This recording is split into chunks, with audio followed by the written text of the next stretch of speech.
Bonjour et bienvenue sur le blog des esthéticiennes à domicile.net. Donc aujourd'hui je vais vous montrer comment corriger une image grâce à l'outil gratuit qui s'appelle GIMP. Donc GIMP c'est un petit peu comme Photoshop, sauf que c'est un logiciel totalement gratuit, c'est ce que l'on appelle un open source. Là nous allons voir comment vous allez corriger en fait vos images pour qu'elles soient plus jolies, plus agréables à l'œil et puis que vous donniez envie à vos clientes de vous appeler. Donc aujourd'hui, moi je vais pas vous montrer la correction d'une image de maquillage ou d'onglerie ou autre. Je vais vous montrer comment corriger une image que j'ai mis sur mon blog, mais le principe restera le même, les outils resteront les mêmes. Quand vous ouvrez l'outil, la première chose que vous voyez, donc c'est cette configuration-ci. Donc la première chose à aller faire, c'est d'aller chercher votre image, donc dans le fichier là où vous l'aurez enregistré. Vous allez dans Ouvrir. Ensuite, donc vous allez chercher votre image.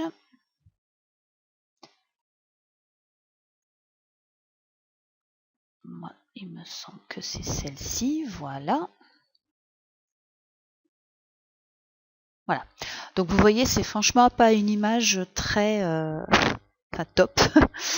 C'est une image que j'ai prise en fait dans le magazine des nouvelles esthétiques lorsque j'avais fait la conférence.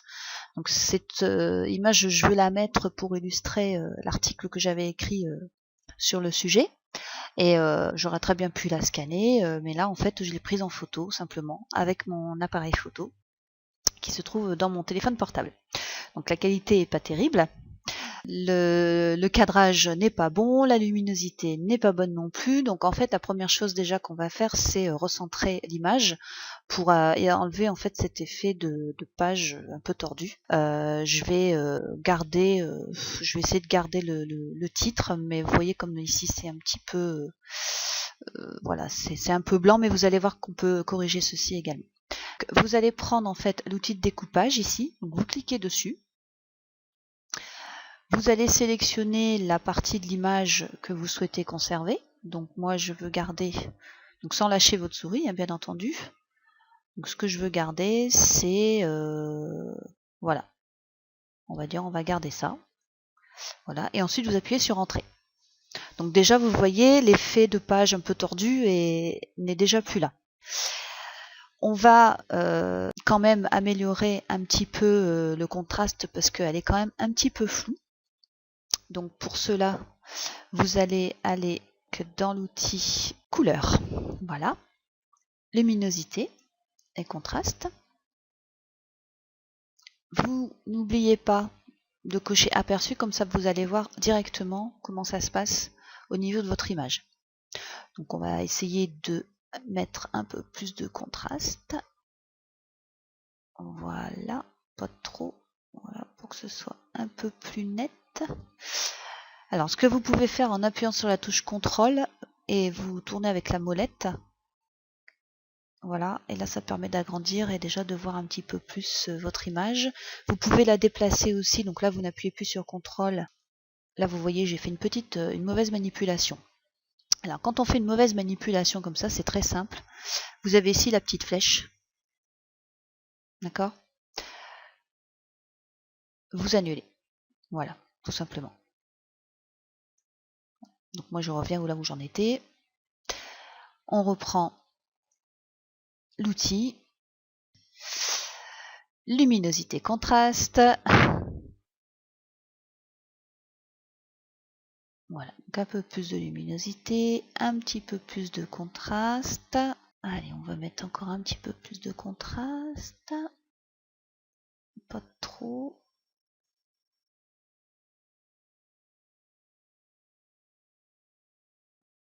C'est trop foncé. Donc vous voyez, vous pouvez régler les valeurs.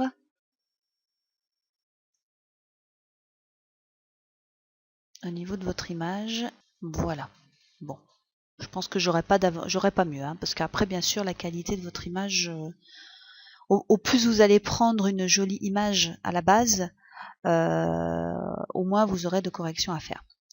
Donc là, vous avez pu travailler un peu le contraste et la luminosité. On va dire que c'est la première chose à faire, c'est d'abord recadrer votre photo si elle n'est pas bien cadrée. Ça vous permet aussi ce recadrage, par exemple, si vous avez photographié des ongles et que vous voulez faire un détail en fait sur l'un des ongles, bah vous sélectionnez uniquement l'ongle, vous appuyez sur Entrée et voilà, vous n'aurez que cette partie-là qui sera sélectionnée. Donc vous validez. Et ici, moi ce que je veux, c'est que cette partie toute blanche, là qui est toute moche, je veux pouvoir l'enlever. Alors c'est très simple.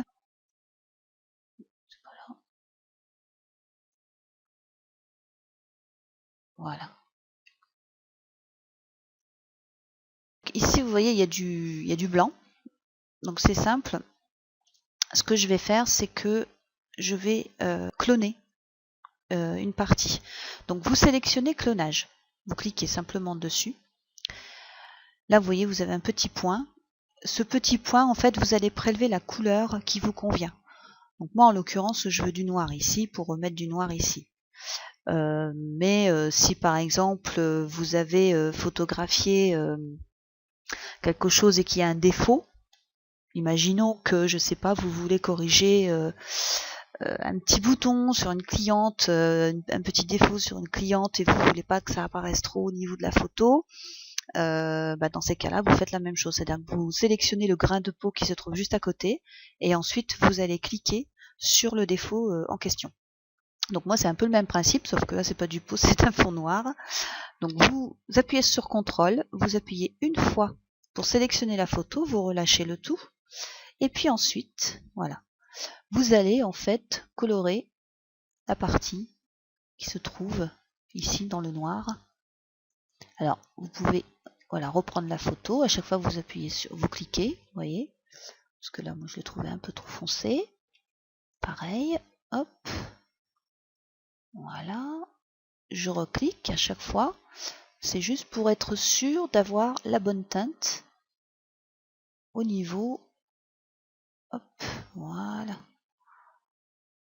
Donc pour continuer à colorer comme ça, vous relâchez pas votre souris en fait. Hein, c'est tout, c'est aussi simple que ça. Hop, voilà.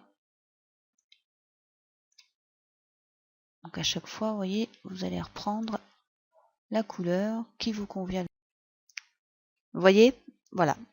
Il n'y a plus la partie blanche. Vous pouvez refaire la même chose pour ici, parce qu'en fait là c'est le flash de la couleur qui a fait ce noir là qui est... Voilà, donc on estompe. Hein. Alors ça va vous demander du travail, ça c'est un fait. Mais il faut savoir que les photos que vous allez mettre sur votre site sont votre image de marque.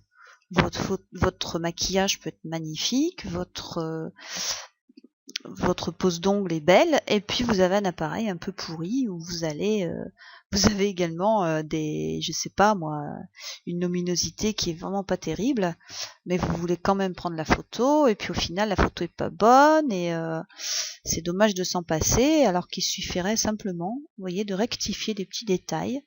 De toute façon, toutes vos photos doivent être au moins un petit peu travaillées. Alors si le rond qui est ici est trop gros, vous allez ici. Donc ça, à chaque fois, c'est le petit... ce sont les options en fait des outils que vous allez utiliser. Il va changer à chaque fois en fonction de, vous voyez, de l'outil que vous allez sélectionner, ça va changer systématiquement. Vous voyez. Donc là, moi, en l'occurrence, j'ai pris l'outil clonage qui est ici, le petit tampon. Donc ça change. Ici, vous pouvez changer la forme.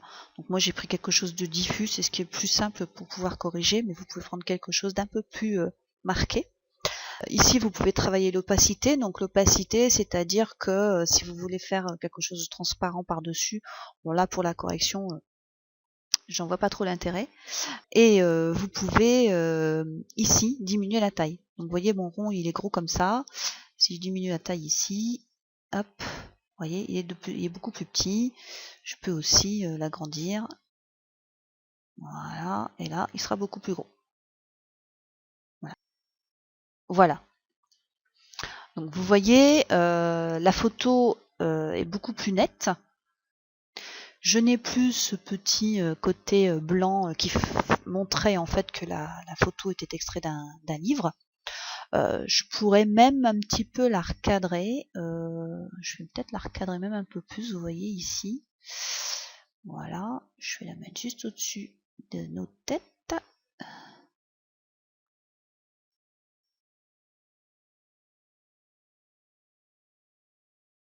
Hop.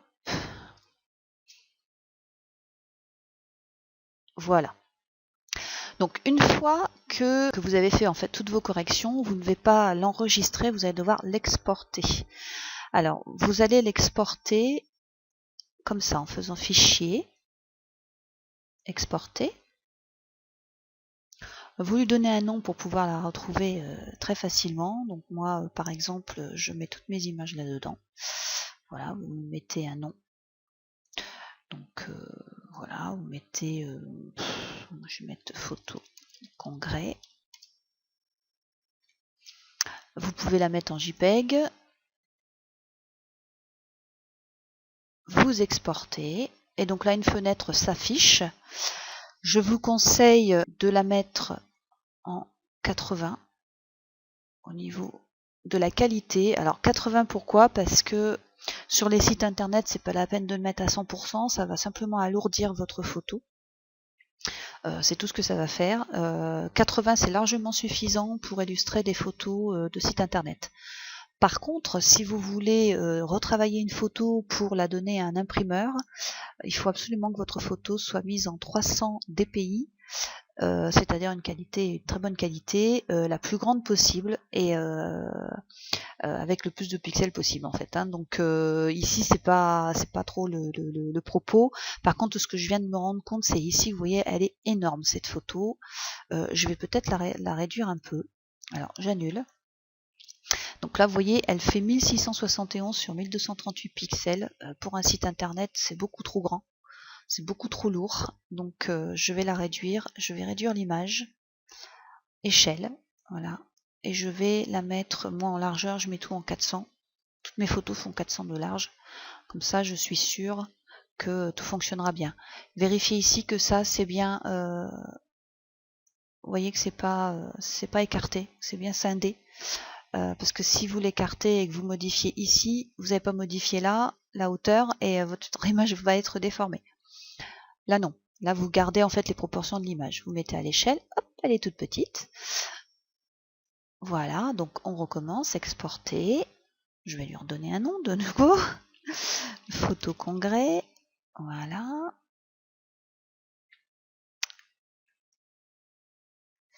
Je l'exporte. Donc je la mets en 80. Voilà. Exporter. Et voilà. Donc après, quand vous allez fermer GIMP, on va vous demander si vous voulez l'enregistrer. Vous pouvelle enregistrer, elle sera enregistrée en fait cette photo au format de GIMP. Ça peut être intéressant si vous êtes en train de travailler sur un projet que vous ne l'avez pas encore complètement terminé, vous n'allez pas l'exporter, vous êtes en train de travailler sur une photo, vous voulez imbriquer une photo dans une autre, donc là vous pouvez enregistrer votre photo et vous allez récupérer la photo sur laquelle vous étiez en train de travailler et non pas l'original. Voilà, je vous remercie de votre attention et puis on se retrouvera bientôt pour un autre tuto du même style.